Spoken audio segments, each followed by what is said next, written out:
그거는 참고 견뎌야 되는데 아니, 그러니까 진짜 이해가 안 가는 거죠. 그 뭐지?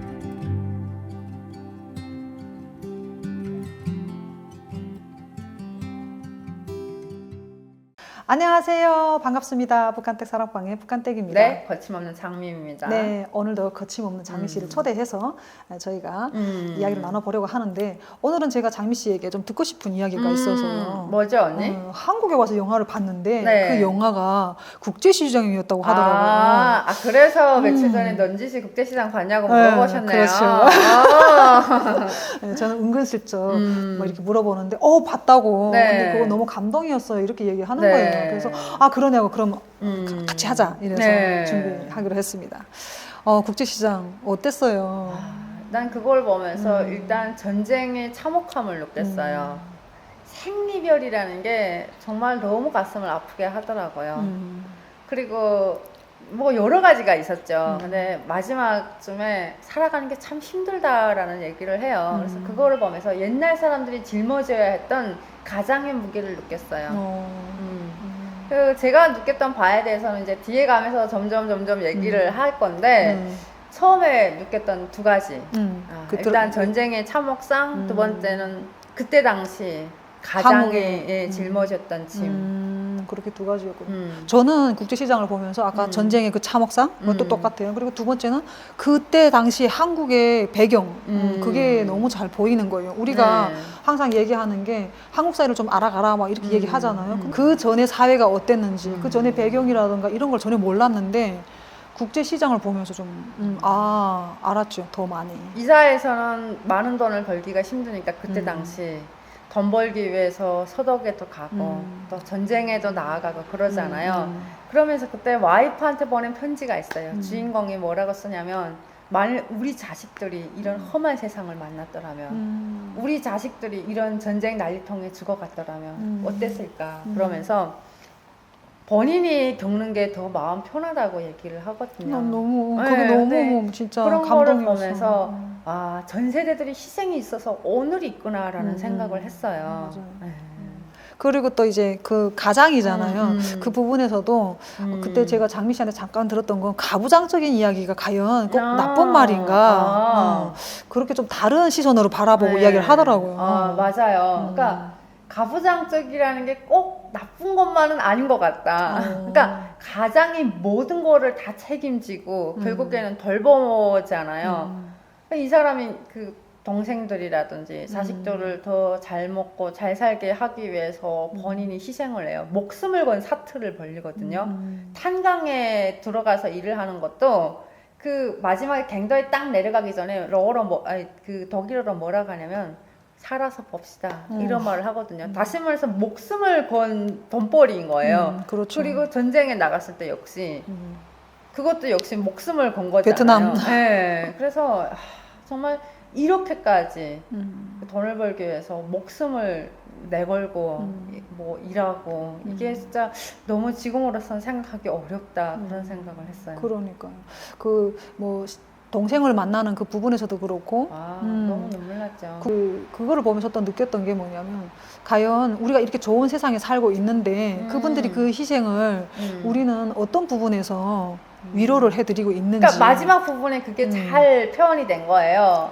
그 뭐지 돈을 많이 받자고 자식들이 꽃분이인가 그거를 팔라고 하잖아요. 근데 아빠가 버럭 소리를 질러요. 그러니까 항상 그래요. 난 진짜 우리 아빠가 대화가 안 통한다. 그러니까 요즘 젊은이들이 그러잖아요. 꼰대라고 얘기가 안 된다고. 근데 꼰대들만이 갖고 있는 사연이 있는 거야. 네, 아빠 나 이만하면 잘 살았지. 그러면서 아빠랑 유일하게 그러니까 해상을 쫙 하잖아요. 아빠랑 유일하게 연결되어 있는 그 끈이 꽃분이네인 거예요. 그러니까 그 꽃분이를 떠나보내면 영영 아빠와 연결고리가 끊어질 것 같으니까 주인공이 끝끝내를 못 파는 거예요. 그래서 그런 대목도 참 마음이 찡했어요.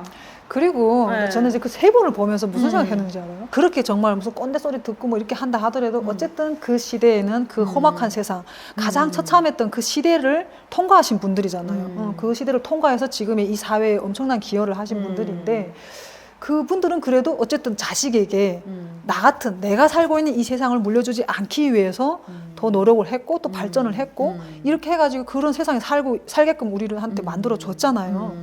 근데 북한의 기성세대들은 뭘 했을까? 열심히 일하던 그 시기가 있었대요. 그 있었는데 그 희생을 북한 정권이나 사회가 뭐 이렇게 개방을 안 하고 사국 정치를 하다 보니까 다 물거품으로 만든 것 같아요. 봐요. 저쪽에서는 막 그 석탄이랑 이게 소독에 보내잖아요. 돈을 벌어. 근데 북한에서는 그때 그거를 뭐라고 비난했냐면 제가 알기로는 서독에 그래요. 그거를요? 소독에 보내잖아요. 근데 북한에서 뭐라고 비난했냐면요. 인신매매를 한다는 식으로 비난을 했대요. 내가 듣기로는. 그러니까 빨리 경제를 일으켜 세우기 위해서는 모든 다 동원해가지고 한 네, 거죠. 모든 참고 견뎌야 되는데 아니 그러니까 진짜 이해가 안 가는 거죠. 똑같은 상황이잖아요. 스몰을 지금 소독에 가서 그 소독에 가서도 갱이 무너졌을 때 자기들 국민이 아니라고 그거를 막 그 파헤치는 작업을 안 해요. 그래서 거기에 있던 같이 있던 사람들이 한무들이 막 들어가서 막 죽은 사람을 실어내오고 쓰러져 있는 사람을 일으켜 세우고 그러거든요. 근데 이 사람들이 그랬던 이유가 나중에 잘 살아서 우리가 보여주겠다. 그게 그렇죠. 와신상담인 거죠. 그 순녀를 삼키면서 미래를 생각했던 거죠. 맞아요. 그러니까 북한의 기성세대들이 아무리 열심히 노력을 해도 결과적으로는 그 노력한 대가가 돌아가지 않으면 또 안 되는 거잖아요. 이 반대로 봤을 때는 그렇게 노력한 대가가 돌아갈 수 있는 그떤 제도라든가 법이라든가 그런 정치를 또 해야 되는 부분도 있잖아요. 거기서 만약에 그 아빠가 살았다면 그게 가능했을까 또 그런 생각을 하는 거죠. 근데 언니 그 동생이랑 만나는 장면에서 막 울었잖아요. 근데 나를 더 슬프게 했던 건요. 이게 말이 안 통해서 막 이렇게 주고받는 것보다 아빠는 어떻게 살았을까라는 생각했어요. 끝끝내 이거 막둥이 때문에 아빠가 결국에는 배에 못 오르고 남았잖아요. 근데 결국엔 아빠의 삶은 지옥이었겠구나. 죽을 때까지 그 막둥이를 찾아다녔겠구나라는 생각이 딱 드는 거예요. 그래서 더 마음이 아팠던 것 같아요. 그러니까 아무튼 그거는 진짜 그러니까 생이별, 그러니까 전쟁으로 인한 이별을 거기서 보여준 거죠. 참혹상. 이 와중에 또 이제 가부장적이고 가장이라는 이야기가 나왔으니까 또 그리고 기성세대가 다 우리 아버님 어머님 세대잖아요. 아버님 이야기를 참 또 궁금한 게 아버님은 어쨌든 거기서 열심히 사신 분이잖아요. 저희 아빠는 열심히 살았죠. 거기서 사실 때 그 사회에 대해서 뭔가 이렇게 저런 게 없었어요? 불만 같은 게. 그러니까 우리 아빠는 나중에 불만이 좀 있었던 것 같은데 그때 당시는 90년도였어요. 그러니까 그 세계를 모르잖아요. 어떻게 살아가고 있는지를 모르니까 그냥 아빠는 우리 자식들을 위해서 내가 열심히 살아야 된다라는 생각을 계속 하시고 돈을 벌었던 것 같아요. 근데 이게 늙음하게. 근데 우리 아빠가 뭐 50에 돌아가셨으니까 뭐 늙음하기라는 말을 하기도 요즘 그게 조금 그래요. 중년인데 50대가. 근데 아빠가 그런 말을 그때 한 50대를 좀 해가지고 그런 말을 계속 하셨어요. 나는 캐나다 같은 데서 좀 동물이랑 보면서 끝없이 달리고 싶다. 그러니까 아빠가 너무 무거웠던 거예요. 그 무게가 너무 무거웠어가지고 그런 말을 계속 하셨나 봐요. 아무 생각 없이 그 자연의 바람을 맞으면서 짐승들이 너니는 그곳에서 걷고 싶다고. 그러셨구나. 네.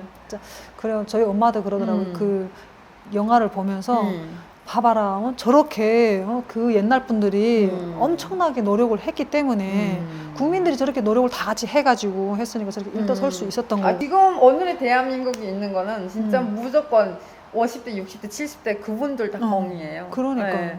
그러니까 물론 그분들이 털을 닦아놨기 때문에 그 이후로는 잘 나아갈 수 있었어요. 그러니까 터전을 잘 닦아놓으신 거죠. 그렇죠. 그러고 나서 이제 우리가 계속 점진적으로 계속 발전하잖아요. 그러니까 진짜 대단한 것 같다고 생각하는 게 그 70년 만에 그러니까 전쟁 터지고 나서 그걸 70년 만에 지금 이 수준으로 끌어올린 나라는 우리나라밖에 없대.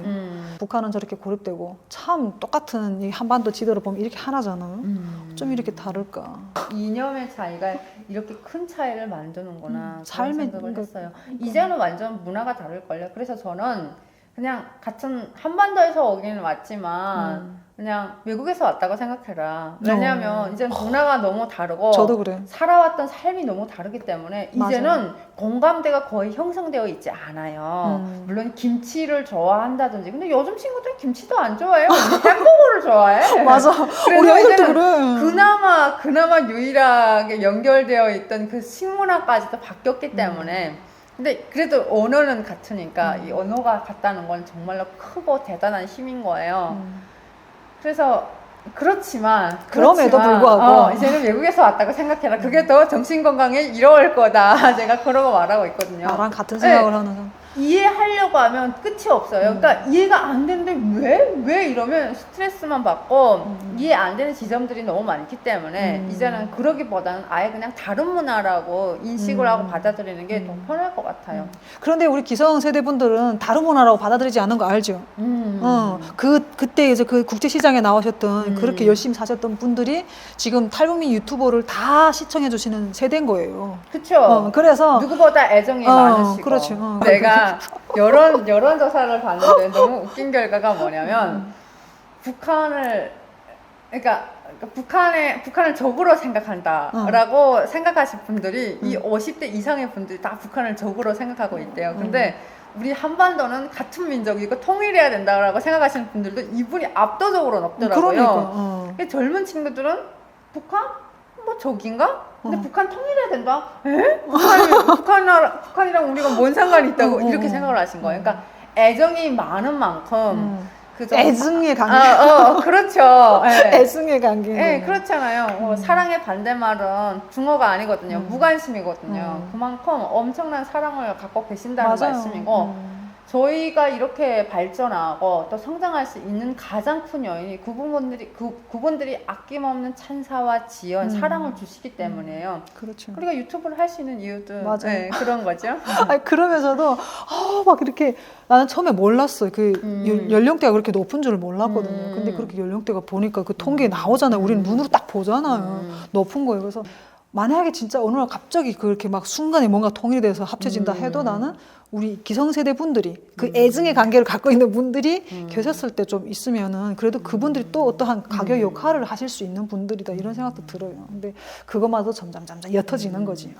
통일이 된다고 해도 오랜 시간이 걸릴 거예요. 근데 그 서독이랑 동독이랑 통일됐을 때 서독 여자들이 그랬대요. 나는 동독 여자들보다 차라리 프랑스 여자들이랑 취향도 비슷하고 문화도 잘 맞는다, 말도 잘 통하고 이랬대요. 네. 근데 오늘이 독일이 있기까지는 이 두 나라가 통일이 됐기 때문이라고 하더라고요. 그렇죠. 근데 지금은 너무 잘 맞잖아요. 그러니까 이게 시간이 지나면 다 해결이 되는 부분이라고 생각해요. 시간이 약이라는 말도 있잖아요. 그래서 저는 막 그렇게까지 비관적으로 보진 않아요. 아주 낙관적으로 보진 당연히 않죠. 이게 뭐 시스템도 달라, 사회 경제 제도도 달라, 막 문화 수준도 달라. 이거를 합치는 일이 마냥 좋지만은 않은데 그래도 우리는 언어의 공통성을 갖고 있잖아요. 그래서 이게 좀 더 큰 역할을 해주지 않을까. 시간이 지나면 나처럼 언니처럼 자연스럽게 녹아들지 않을까. 저 아직 한국에 온 지 3년 안 됐거든요. 그러니까 어느 정도 희망이 있다. 나 같은 사람들을 보면 그래도 희망을 가지시지 않을까라는 생각도 해요. 그렇죠. 그러니까 이제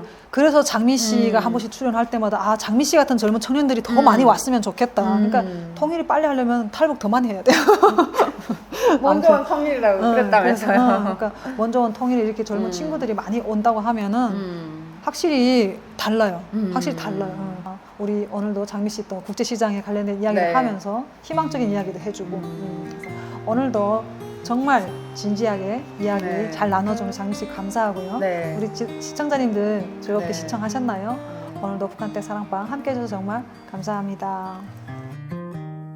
Soulmates, best friends. I thought my life was set.